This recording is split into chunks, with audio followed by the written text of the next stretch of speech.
as we get going here, why don't we all introduce ourselves just to make sure everybody knows each other. We'll start with Heather. Hi, I'm Heather Batchelder. I'm the administrator at Green Street. And that's who I am right now. And who do you want to follow you in your introduction? Maria. Hello, I'm Maria Teresa. I'm the associate pastor at Green Street. And who do you want to follow you, Maria? Anderson. All right. Hi, I'm Anderson O'Brien. I've been around Green Street for a little bit of time now, and I'm glad to be here. Thanks. Pick an introduction, Anderson. Who do you want to hear from next? Casey.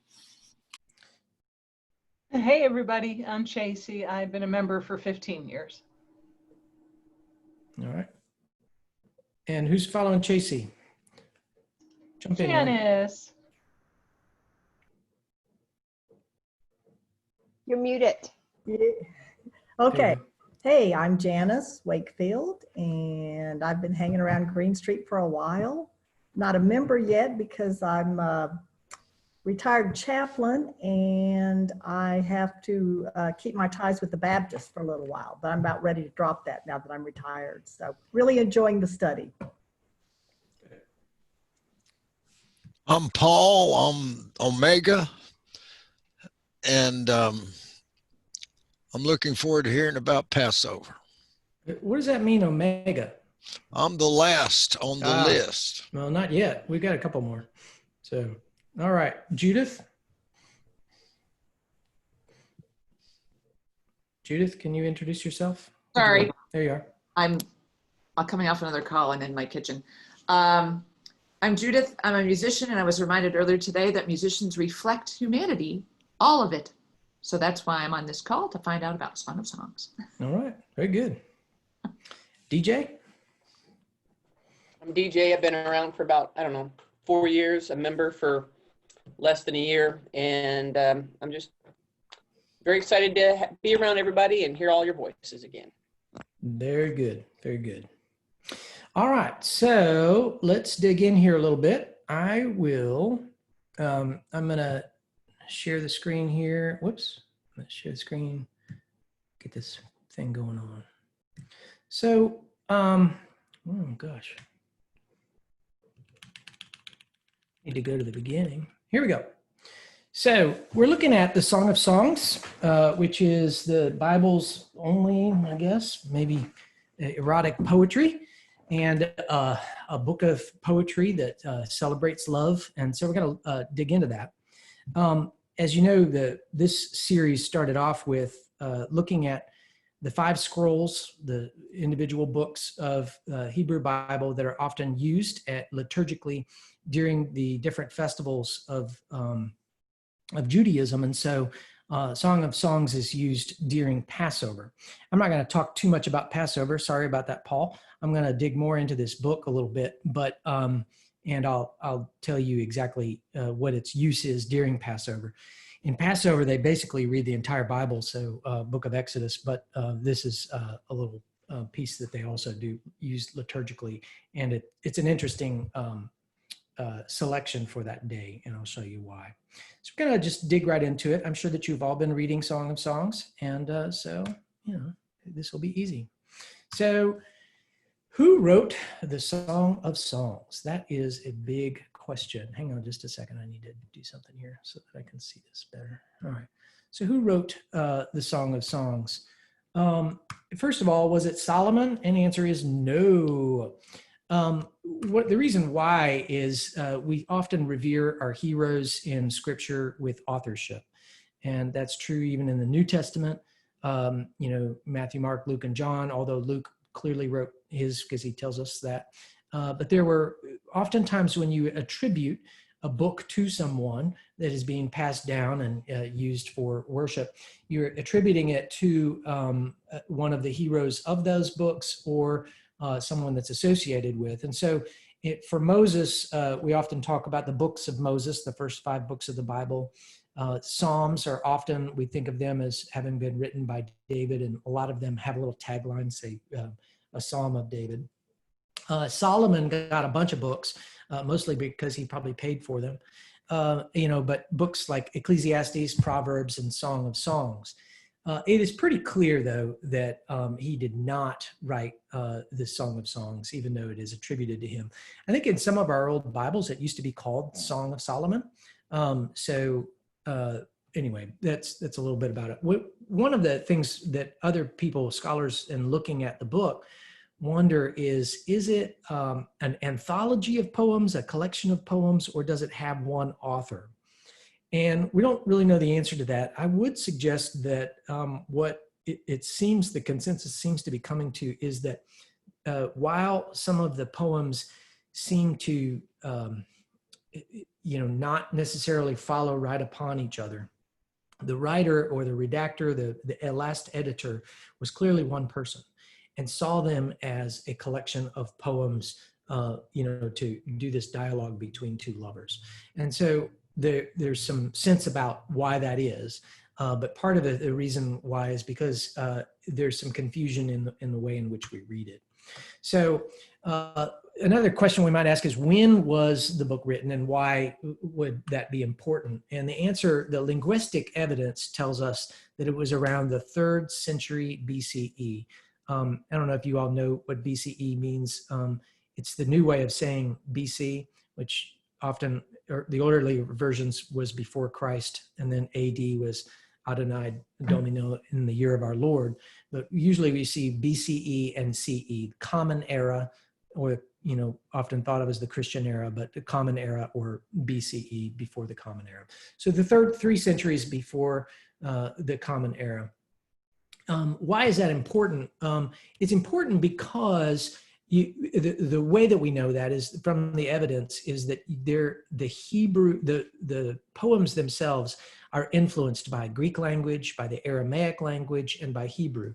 So there's lots of words in there that are not just straight up Hebrew, but are being borrowed and used and influenced more at a later time. And this is that time in the 3rd century. There's another reason why, and that is that, first of all, it's clearly post-exile. So it's not written during a time of during the time of the kings before Israel, but when Israelites were taken away in exile, perhaps they have been brought back. It's clearly a later time. And secondly, it has Hellenistic influence. Now, that word, if you're not familiar with it, means that talking about the Greeks.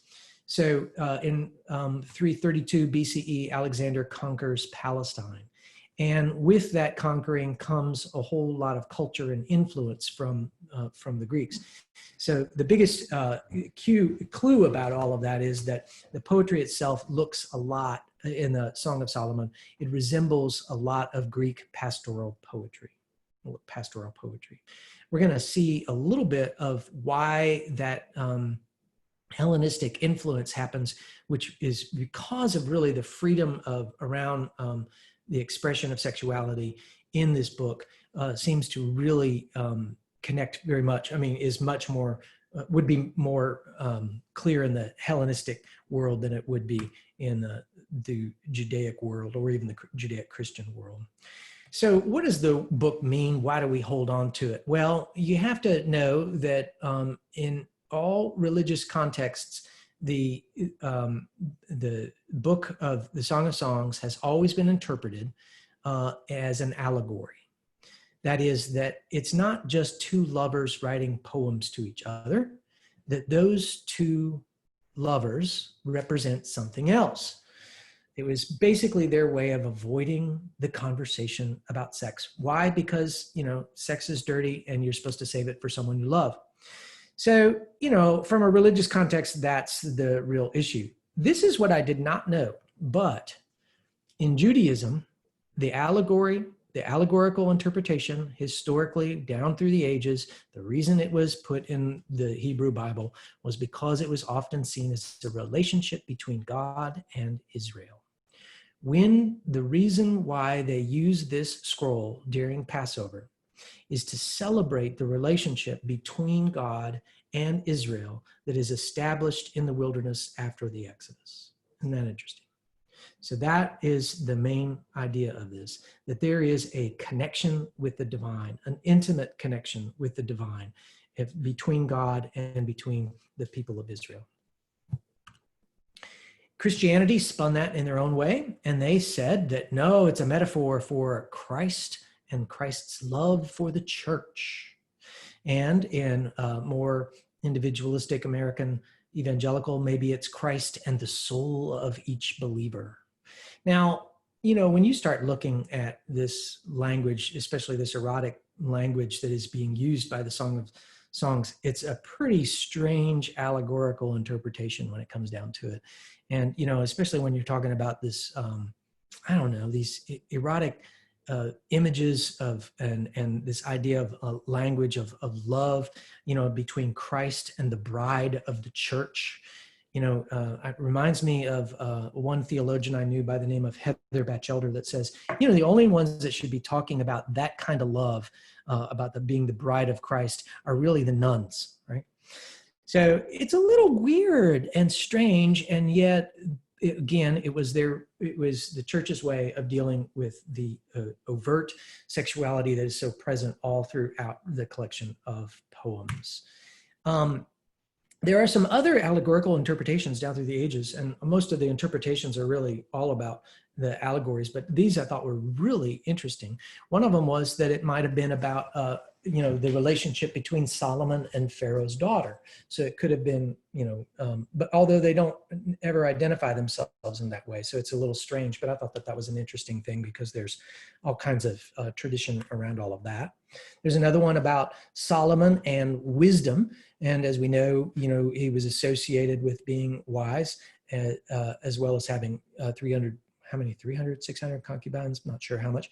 So, I'm not sure which Solomon was more, notarized for, but Solomon and wisdom. And this was another interpretation, which I thought was interesting, that in other books of wisdom that are not necessarily in the Hebrew Bible, but they may be in the Hebrew, there may be non-canonical passages of scripture. One of the ideas is that Yahweh had a consort, a female consort by the name of Sophia. So interesting interpretation, I think, at least in that allegory, because we do run into that as we're studying more of the wisdom literature that Cynthia Bourgeault is talking about. So that's another idea about these allegorical interpretations. But clearly, the allegorical interpretations are there because we don't know quite what to do with it. By the way, God is not very much addressed, I'm not sure at all, in the book of Song of Songs. And so it is peculiar about why it stayed. The only answer that I can think of is it's pretty decent poetry. So how are we going to read? What do we need to know about the Song of Songs? Well, one thing that is confusing and difficult for people when they start to read it is that it doesn't have a logical discourse. It doesn't flow from one idea to the next. It doesn't tell you this person is speaking and now this person is speaking. It also changes voices sometimes. So who the speaker of the poem is being addressed to sometimes switches, and sometimes it switches in ways that we don't know. So we have to kind of step back from it, think about it a little bit, and think about who is being addressed. Now, I would say that makes it confusing and people don't know quite what to do with it. But again, it's all an issue about trying to avoid the sexuality as a part of the text. None of the poetry in the Hebrew Bible has a logical flow. It really doesn't. This happens all throughout the Psalms. The Psalms will switch voices and it doesn't necessarily flow and stay consistent. The same thing is true all throughout the prophets. Sometimes the prophet is speaking for themselves, sometimes for God, sometimes it's the prophet yelling at the people, sometimes it's the people yelling to God. So it keeps, these kind of voices keep going. So what I want to say about that is that Hebrew poetry itself has a flexible sense of structure and what is unified, that it doesn't have to always be in the same voice or at the same audience. Point in fact, Psalm 23, everybody knows this Psalm.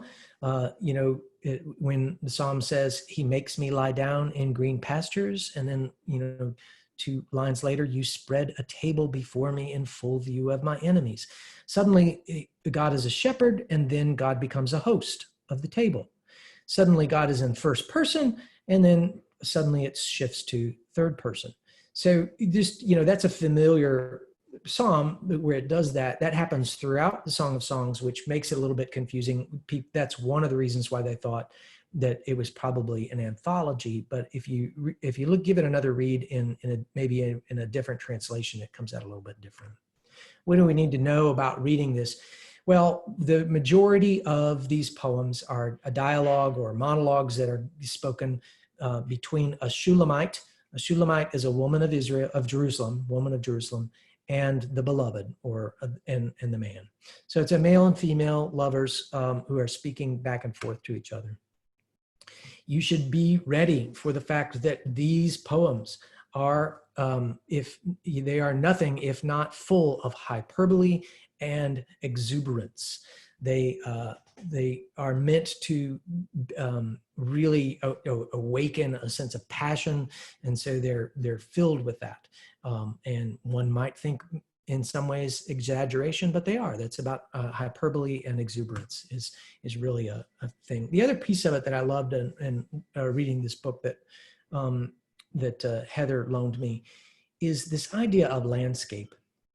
The landscape is often described. Also, many animals make their way into the imagery, but the landscape as it is described also has all these erotic associations. And it's not that just the landscape in Palestine and, you know, the landscape of the Garden of Delights, but it's also the landscape of these two lovers' bodies. So it goes back and forth. Sometimes you're not even sure. Are we describing the landscape around them or where they're at, or are we describing them? And sometimes it's explicit, sometimes it's implicit. But I love that back and forth between the passion for the landscape and the passion for the body. In reading the Song of Songs, you'll find that the beloved, it often refers to her as many different things. And this is another reason why we think it's confusing. As a lover, as a friend, as a sister, a bride, a dove, the perfect one. This is somebody who has a lot of pet names, right? So it's sort of, you know, we often wondered, you know, there have been conjectures about, is this possible that this sister is to be taken literally? Or is it friend to be taken literally? No, these are all kind of nicknames or ways of expressing the intimacy that is between these two folks.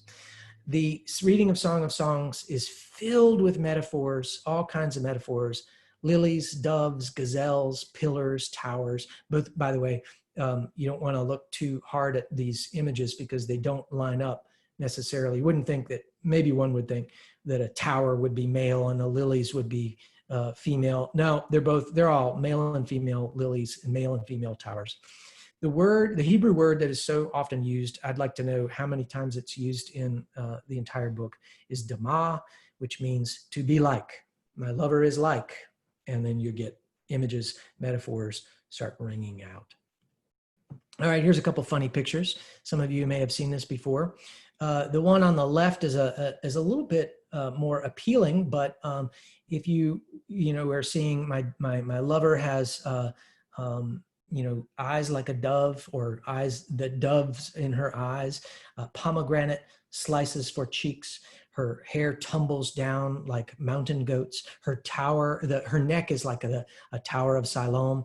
I tried, by the way, using all of these on my wife earlier today, and she goes, meow. You know, what are you going to do when you hear this? This one on the right, as you see, the Song of Solomon illustrated, it's for our literalist friends. This is how someone would look if you really took those things literally. Here's a little close-up of that. Notice, I think that's Winnie the Pooh coming up there to catch the honey that is supposed to be coming off the lips and the tongue. So it gets comical when you read this text, because of how many ways in which we would never do that in poetry. We would try to conceal it a little bit more, but I like this. It's really beautiful, especially if this is the world in which you live. How would you note the beauty of someone's body, the appreciation for it? You would relate it to things that you would see and know both in the natural world and the great structures around us. I don't know, your nose is like the Tower of Lebanon, which faces toward Damascus. It's a little, makes you wonder if maybe that particular lover had a large nose.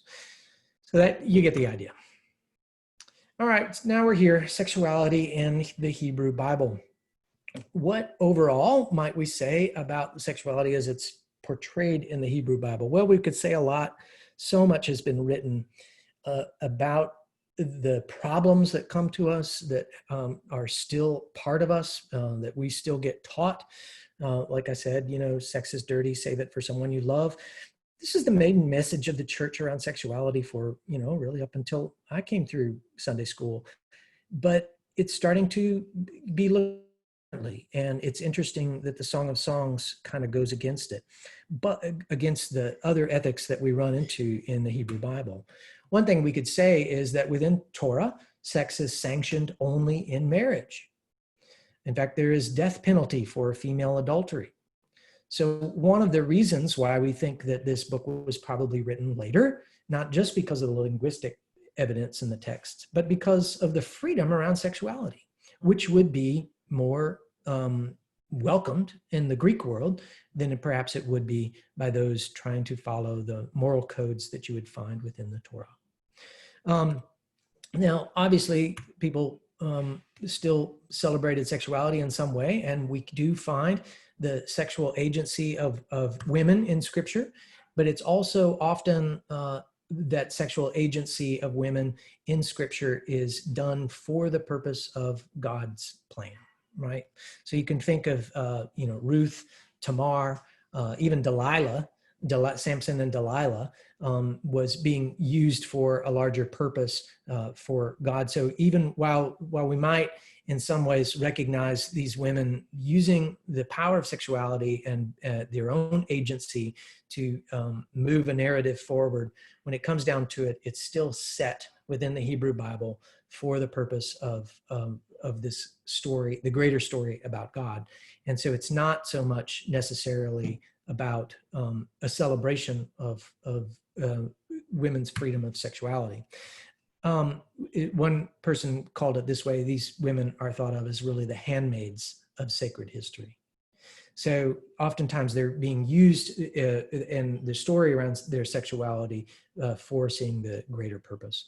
The sexual agency, often is also really about, the having children. That's the purpose of sexuality, and rarely do you find the sense about one's sexuality being celebrated. So in the Song of Songs, though, it's different. And this is where I think it's very exciting. It is very clear from the text in a number of parts of the poems that these are two young people and they are unmarried lovers.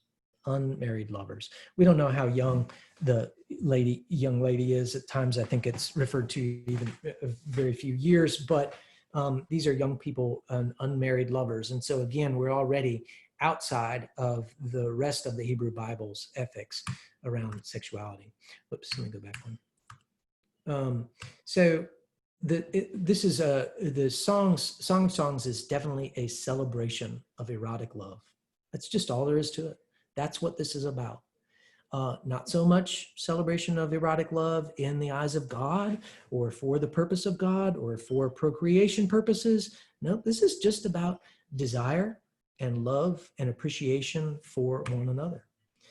There's no concern for moral codes or perpetuating the family line. None at all.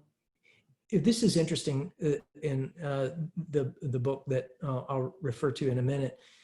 The sexuality in the Song of Songs is very innocent, in the sense that when they talk to one another, they are delicate. Plus, they use metaphors. This is not explicit language about sexual organs. And by the way, for those of you who know your Egyptian poetry, ancient Egyptian poetry, the songs of Inanna, those songs were very explicit. I mean, explicit about the sexuality in present. I remember reading that. I had to read that for a mythology class, and boy, did I blush. So these are not explicit, but they're using metaphors, and so there's an innocence about the way in which they are enjoying and celebrating this erotic love that I think is interesting. Along with that, though, it not only is it innocent, it's also voluptuous, which seems like a contradiction in terms, but they seem to be there. The desire here is reciprocal between the young man and the young woman. There is a female sexual agency. And it's unabashed and unprecedented in all of the rest of Scripture. These lovers invite each other. It is not a one-way desire. And so again, there's an equity in here that is not where we don't find that really throughout the rest of Scripture, or in the same kind of way. Finally, this is the other thing I loved about this. There is no suffering in this sexuality, only savoring. This is the anti-Romeo and Juliet, right? They're not pulling together in spite of the difficulty of, their two families that are trying to pull them apart, or even the culture that is trying to pull them apart. They're out seeking each other at night. Where is my lover? Where is my lover? And when they come together, there is this great celebration. And there's no sense that their sexuality that is pulling them together in passion has a cost in suffering or death. It's only really the savoring of it. So it's a really interesting text in it for that reason. It's different than what we often get from our Judeo-Christian heritage through our understanding of whatever stories, even all the way up through Shakespeare. So here's an outline of the Song of Songs. Again, you'll see that it's really this dialogue that's happening. There are other people. The woman addresses the daughters of Zion, but when she's addressing them, she's talking about her lover. There's the sighting of a royal procession. But it's this description back and forth of the lovers, and which basically goes about. Now, one could say that there is a collection of different poetries there, but poetry, and you have to always ignore when you're looking at the chapters and the verses, they do not hold up the context. It's not chapter 1 means this, chapter 2 means this. I forget the ancient Christian scholar who put those numbers in place, but the story was that he did this on his way, on his horse from one place to another, and they thought that that's why, because the number system was so meaningless when it compared to the subject matter. Sometimes things ended on chapter 3, verse 4, instead of beginning right at the beginning of the chapter. So you have to ignore that and kind of look at that kind of an outline to try to figure out exactly the voices and who is being addressed and what they're being talked about, what is being talked about. I don't know that that's necessary, because in this Song of Songs, to me, you just dive into it and read some of these poems. You go until they seem to shift, and there you get your idea of what is being portrayed. So the big rule, of course, is to get a good translation. This is the book, one of the two books that Heather it let me borrow, and I wanted to explain a little bit of this just by reading for you this little section. In one of the sections of the book, it's talking about the translation itself and why having a good translation is important. This translation is done by Chana Block and Ariel Block, so a couple who has done this translation. One thing that you should say is you don't want somebody who is accurate with language like a historian. You want somebody who understands the savory of words like a poet. So poets do translations differently, especially of other poetry, than you would find the mechanics of a historical translator. So here's a couple verses from the first chapter, verses 12 through 14. And this is verses that I'm going to read from you right now, the King James Version, okay? While the king sitteth at the table, my spikenard sendeth forth the smell thereof. A bundle of myrrh is my well-beloved unto me. He shall lie all night betwixt my breasts. My beloved is unto me a cluster of camphor in the vineyards of En-gedi. So that's the King James Version. Now this version here is that I'm going to give you is a different translation. It's the Revised Standard Version. They usually did a pretty good job, but not with the poetry. So here's the Revised Standard Versions. While the king was on his couch, My nard gave forth its fragrance. My beloved is to me a bag of myrrh that lies between my breasts. My beloved is to me a cluster of henna blossoms in the vineyards of En-gedi. All right, now we're going to read from the block translation from this book. Here it is. My king lay down beside me, and my fragrance wakened the night. All night between my breasts, my love is a cluster of myrrh, a sheaf of henna blossoms in the vineyards of En-gedi. Isn't that better? Just see that. Just the love of the language just drips off. We can say a number of things about this. One is that in the King James translation, it's very interesting when it starts off. In the King James version, it takes place, actually, it's a king at his table. Well, the Revised Standard Version changed that. No, it's the king on his couch. But that's not even what the translation is. The couch or the living room or wherever it is, it really was probably a bed that was prepared out in the wilderness.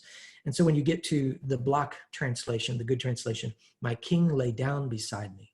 I mean, it's so much easier. So the block translation is distilled, which is really true about all Hebrew poetry. It's boiled down to its essence, and the words carry more than just their literal translation of meaning. They carry a culture with them. And so having fewer words, and of course, King James Version and the Revised Standard Version was using lots of words, but instead of distilling it down to its essence, is what you end up with in the block translation. Again, this is really clear in the King James Version and RSV. They're talking about the king. This is coming through the woman's voice, and she's the one speaking it. And so while it's, the king sitteth, or the king was on his couch, in the block translation, it's my king laid down beside me. He got his king because that was his translation, right? I mean, or his nickname, not because it was supposed to be associated with King Solomon. So the version makes clear the royal designation of a lover's epithet, and that the bed on which he lies is not a divan in a palace, but in all likelihood, one of the bucolic resting places to which this young couple repair for lovemaking. So you can get a sense about what the need for such a good translation. So we're going to use the block translation and take a look at a few passages. All right. Now, this first one will be read by, yes, none other than our very own Heather Batchelder. She gets to be the Rose of Sharon. I'd like you to read this in your, best erotic Hebrew voice. If you could do that for us, Heather, could you read that for us? I will read it in my voice. All right. the whole passage? Yeah. Okay. I am the rose of Sharon, the wild lily of the valleys, like a lily in a field of thistles. Such is my love among the young women. And my beloved among the young men is a branching apricot tree in the wood. In that shade I have often lingered, tasting the fruit. Now he has brought me to the house of wine, and his flag over me is love. Let me lie among vine blossoms in a bed of apricots. I am in the fever of love, his left hand beneath my head, his right arm holding me close. Daughters of Jerusalem, swear to me by the gazelles, by the deer in the field, that you will never awaken love until it is ripe. The voice of my love, listen, bounding over the mountains toward me across the hills. My love is like a gazelle, a wild stag. There he stands on the other side of our wall, gazing between the stones. And he calls to me, hurry, my love, my friend, and come away. That was well done. In fact, I'm a little warm just listening to it. Yeah. Don't get weird. Yeah, I won't. But can you imagine trying to interpret this allegorically for the purpose of, I don't know, a message about God and Israel, or even a message about Christ and the church? What a horrible way of looking at what beautiful language is before us. You know, I can hear the voice in the back of my head of Alice Fryman. She was my poetry professor in undergrad. I took all of her classes, and she would have loved to have done Song of Songs. We didn't do that, but she would have loved this because of just the absolute celebration of the body and the natural world. You can smell things and taste things in this, in just this poem. You can hear things. I mean, all the senses are a part of this. And, you know, and then, you know, this, it's wild and yet just absolutely lovely. So any thoughts about this from any of you all? Hi, yeah, I'd like to say something. First, I just want to, here, let me, I just want to say a little story. I had a neighbor who's a good friend of mine now, who's an evangelical Christian, and we were talking about the Bible, and she said, "What's your favorite book?" And I said, "It's Song of Songs." And she didn't have any response to that. There was no more discussion at that point. But what I love about the Song of Songs is that the lover and the beloved, you hear the woman's voice so much. Mm-hmm. And the language, it's not about him capturing and possessing and dominating her. Mm-hmm. It's very much that they're equal and that they're drawn together in love. And I feel like it's just a really beautiful book that way. And sometimes I don't see that in other places within the Bible. And I'm not a biblical scholar. I haven't read that much, but no, you're spot on about that, Anderson. There's not a place like this. I mean, and there is a mutuality between these two that is absolutely celebrated. It's not just the sex, it's this appreciation for each other, you know. yeah. I love that. I think it's great. Yeah. I'll have to say that too next time somebody asks me about my favorite Bible. I feel fortunate to hear Anderson point that out. I'm so happy. I just didn't occur to me to put it. But anyway, thank you, Anderson. Thank you. Yeah. I have a couple thoughts. Oh, I can't see. Yeah, go ahead, Judith. Sorry if I stepped on somebody's toes. When I was hearing you talk about it and then listening to this, I thought, you know, maybe this Song of Songs was like their early rap. I mean, you know, the people are always different than the people that end up writing, especially in an academic, scholarly way about the Bible or historical events.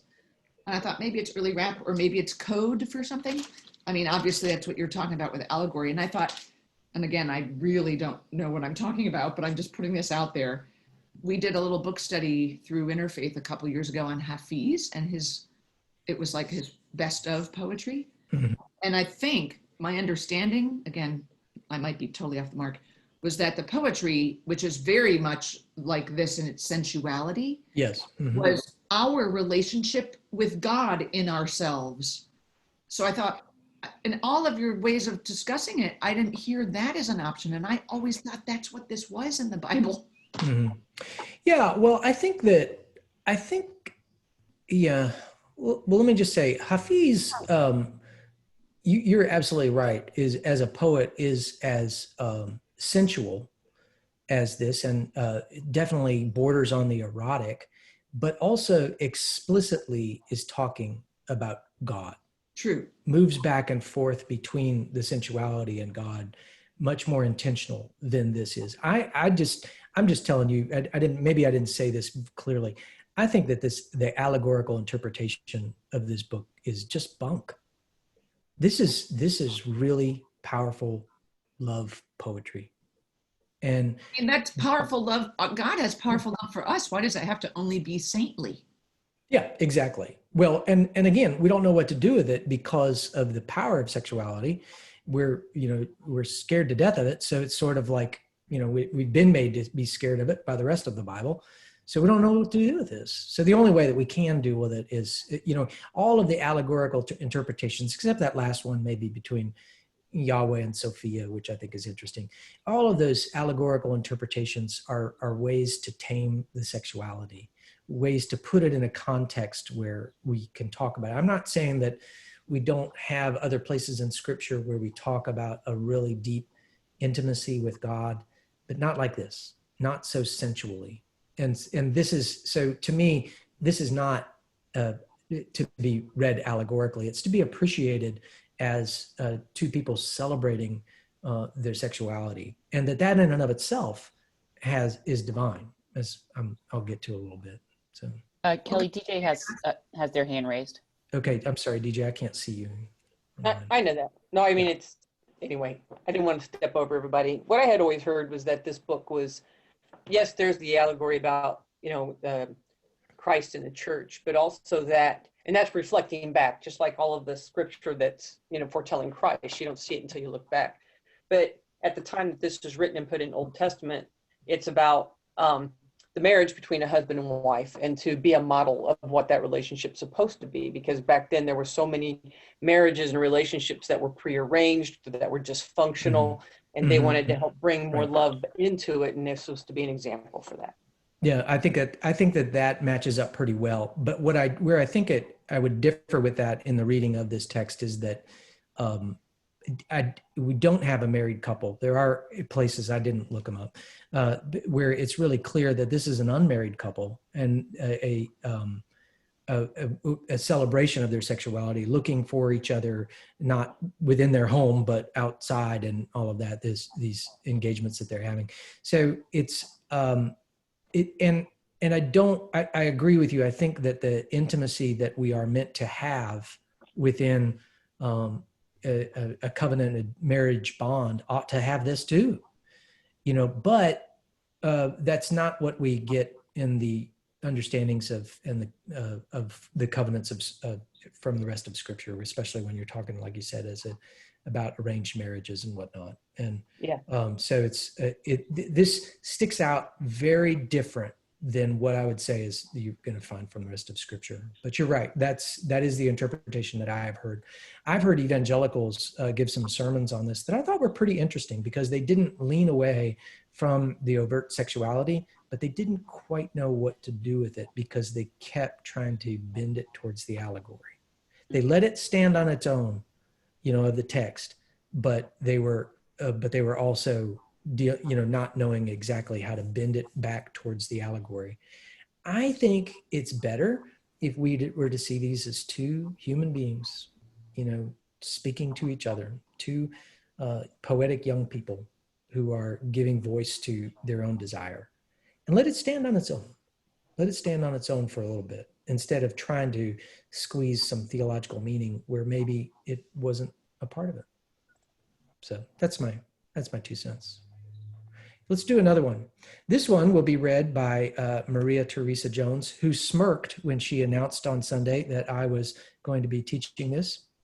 And this one is written for you, Maria, because it's all about dancing. So if you would read this for us, this is from the part of chapter 7. Again, O Shulamite, dance again, that we may watch you dancing. Why do you gaze at the Shulamite as she whirls down the rows of dancers? How graceful your steps in those sandals, O nobleman's daughter. Your navel is the moon's bright drinking cup. May it brim with wine. Your belly is a mound of wheat edged with lilies. Your breasts are 2 fawns, twins of a gazelle. Your neck is a tower of ivory. Your eyes are pools in Heshbon, at the gates of that city of lords. Your proud nose, the tower of Lebanon, that looks towards Damascus. Your head crowns you like Mount Carmel, the hair of your head like royal purple. A king is caught in the thicket. How wonderful you are, O love, how much sweeter than all other pleasures. Lovely. Thank you so much. That was well read. Yeah, I mean, wow. Can we just not just let this lover look upon his love and just, she, he drinks her beauty in. And, for our fundamentalist brothers and sisters, do you really think that her breasts are two fawns, twins of a gazelle, and her neck is an ivory tower? No, this is clearly poetry. And so it's the celebration of allegory and metaphor and imagery. And it's so rich with that. But it also, this particular one almost has a rhythm to it of the dancing itself, which I in the language. So again, don't let historians translate the poetry. Please give it over to the poets so that they can do it and pull this out. Any thoughts about this one?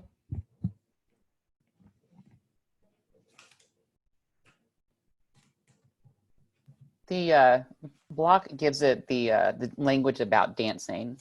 I'm looking at the Tanakh translation right now, and there's language. The Tanakh translation is turn back, O maid of Shulman, turn back, that we may gaze upon you," which really turns the perspective from her being active to her being gazed on. So I think just to point out that block they did a good thing for for her in that translation, which is probably more accurate and fits more with the poetry of the Hebrew script, of the Hebrew anyway, right, in the Tanakh right. translation. Mm-hmm, mm-hmm.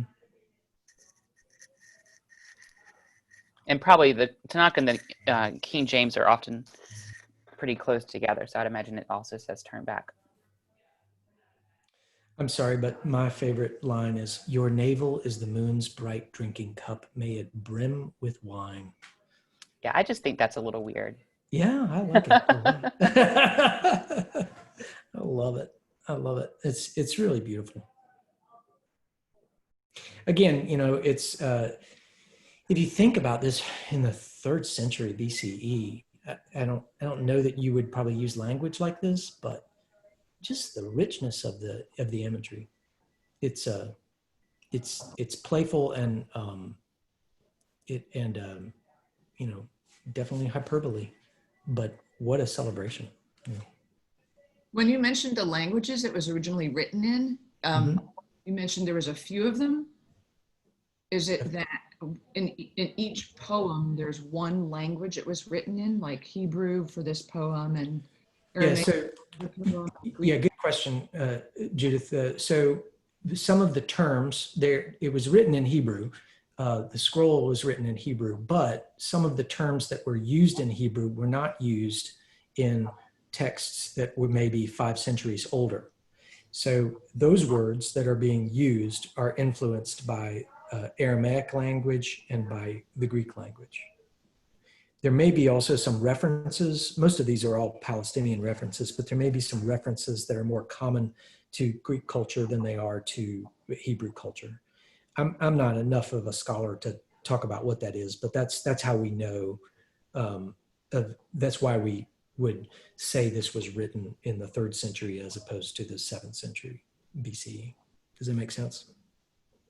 Okay, so it's later. I'm trying to get later. That's right. This is a later text. I see. Thanks. Mm-hmm. Yeah. Any other thoughts about this? I remember one of the things that Michael Hood said is, in reading a book of the Bible, we read the book and we should shy away, at least at first, from interpretation. But let it stand on its own and make an impression upon us, I suppose. Yeah. No, I think that's good.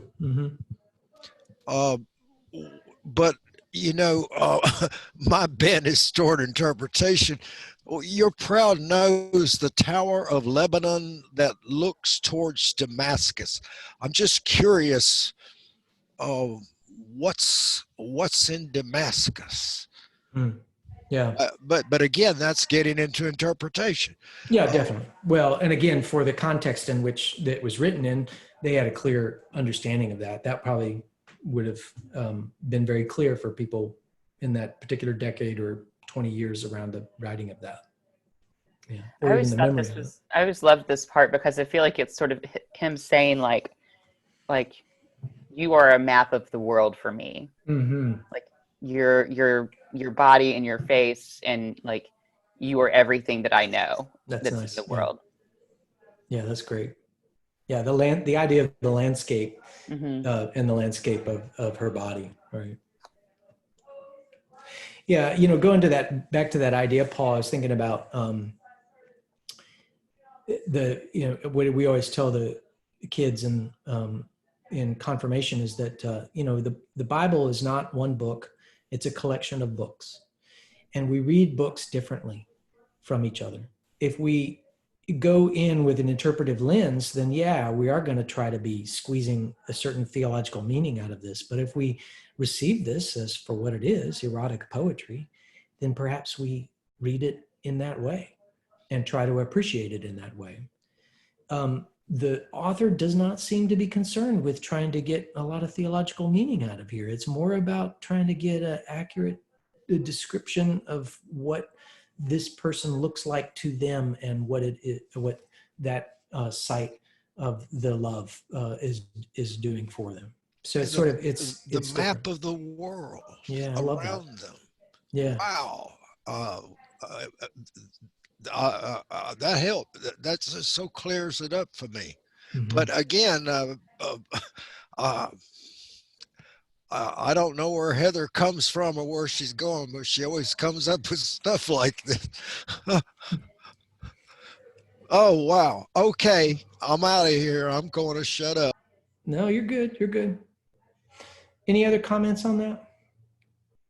Yeah, I'd like to comment. Mm-hmm.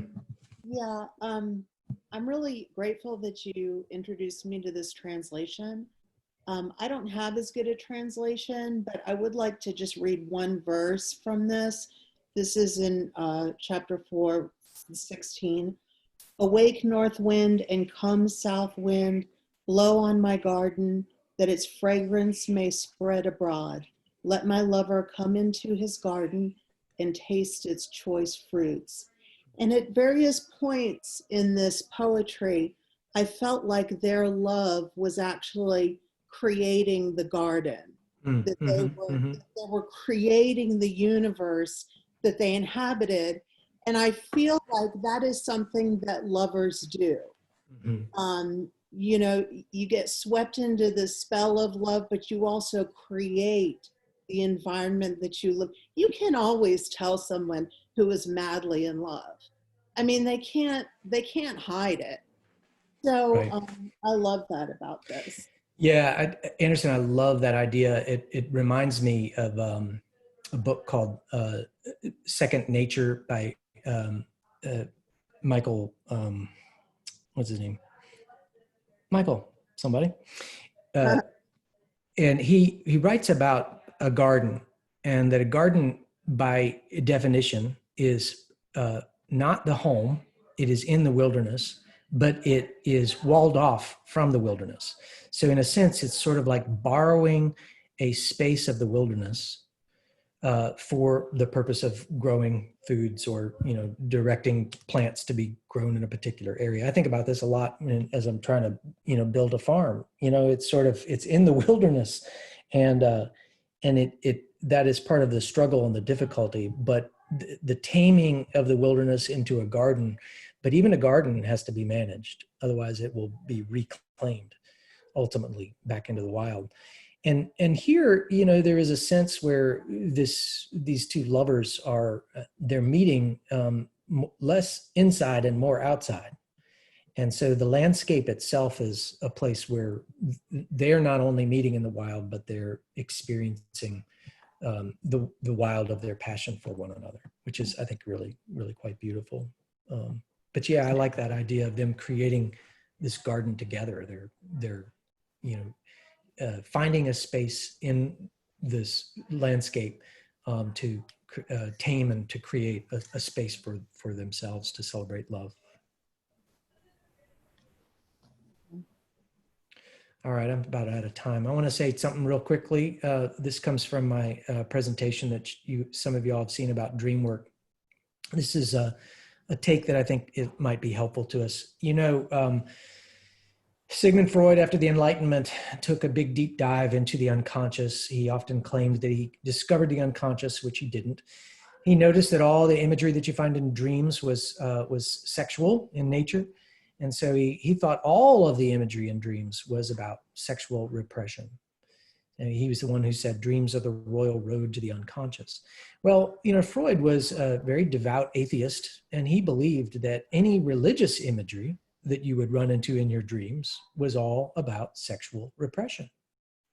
So along comes his prize student who they had a falling out, Carl Jung. And Jung believed that libido, our sexual drive, was really only one part of our core personality. It was definitely there. And if you asked Jung if dreams were about sex, he'd say, oh yeah, all dreams are about that. But that even beneath the drive, the deeper drive of the libido, is a deeper drive toward God, And so if you think about this, for Freud, he was rejecting religion and he conflated it all and he put it all into sexuality. And in Jung, he celebrated sexuality and said it was really all a part of our religious faith, of our drive towards God.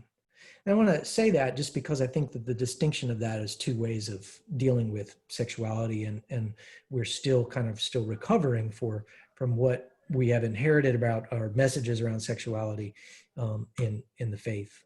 So here's some final thoughts. Here's a poem by Denis Levertov, Come into Animal Presence. Come into animal presence. No man is so guileless as the serpent. The lonely white rabbit on the roof is a star twitching its ears at the rain. The llama, intricately folding its hind legs to be seated, not disdains but mildly disregards human approval.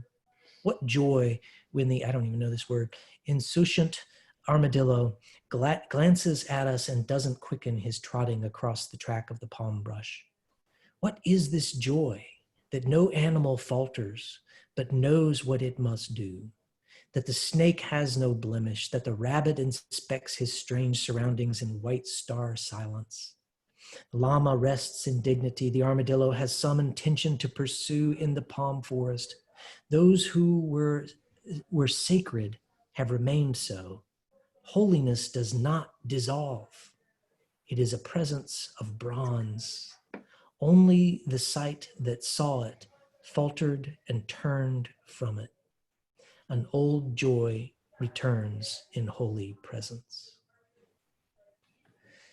I love this poem. It's really beautiful, and especially just that first line, come into animal presence. The Song of Songs lovers celebrate the animal presence of sexuality. They recognize the holiness that does not dissolve in sexuality, but instead is celebrated in it. Celebrating their beauty and this undomesticated freedom. And so I just leave you with those thoughts, I think, about how we can look at this book in a way. I think that we don't get at the theological meaning of this text by trying to bend the poetry towards allegory, but instead by celebrating what it is trying to do, which is the celebration of animal presence of sexuality, and that is already divine, is a holiness that does not dissolve. So those are my thoughts. I like that poem. Isn't that nice? I mean, it seems like God created us, and part of who we are sexual. So, yeah. And then there's the unity that occurs, and that's also what we're always striving for, is unity. Well, maybe not everybody, but anyway, neither.